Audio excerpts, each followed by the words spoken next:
Stop putting people with pain in the world. Why is this hard? Why? I'm going to say this and then I'm going to get on. Thinking right now, for people who are thinking, has become a rare commodity. And it's upsetting that, people like me have to sit down and tell other adults, maybe you shouldn't be doing that. And even before I have to say anything to you that you haven't thought about as a 40, 50, 60-year-old human being with gray hair, that you haven't sat down and thought that, hey, maybe co-signing to the harming of these children isn't cool. And sometimes I get down about it, just looking at the world, but specifically this world where we come from, that the brain has been shut off willingly. Now it's willingly. When I was growing up and the people before us, we didn't have all this access to information. We didn't have any of this, right? But now it's even more disheartening to know that it's willing by your own choice to do and support the things that you're supporting. And at this point in time, I don't have any other words to say other than that is the most asinine thing that we could ever do as human beings.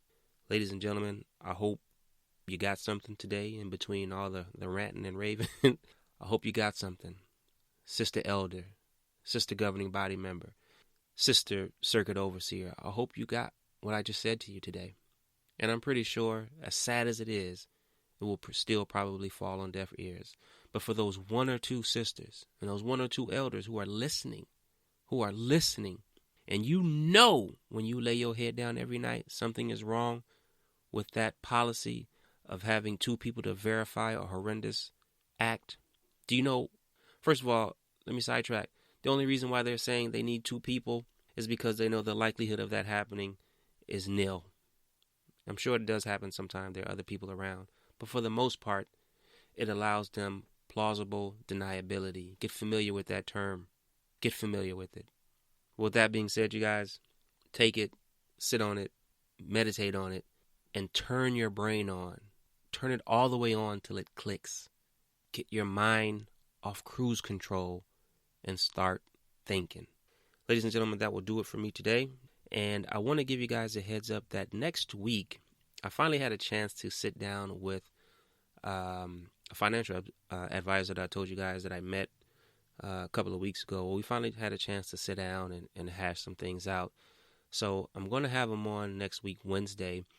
And I want you guys, those of you who are still looking to, or who are interested in getting your financial literacy together, I want you to start thinking about, especially if you come from our background, I want you to start thinking about the mindset or a change of mindset that you're going to have in order to manage money properly for the long term. I know many of us have a late start, but I want you guys to start thinking about that over the next 5, 6, 7 days so that when he comes on, and even do some homework, do some of your own research before he comes on so that we can try and see if we can change what you've been given. I told you guys I'm telling you to get out of that religion, but I can't keep telling you that if I don't give you something to pull you up or something to hold on to.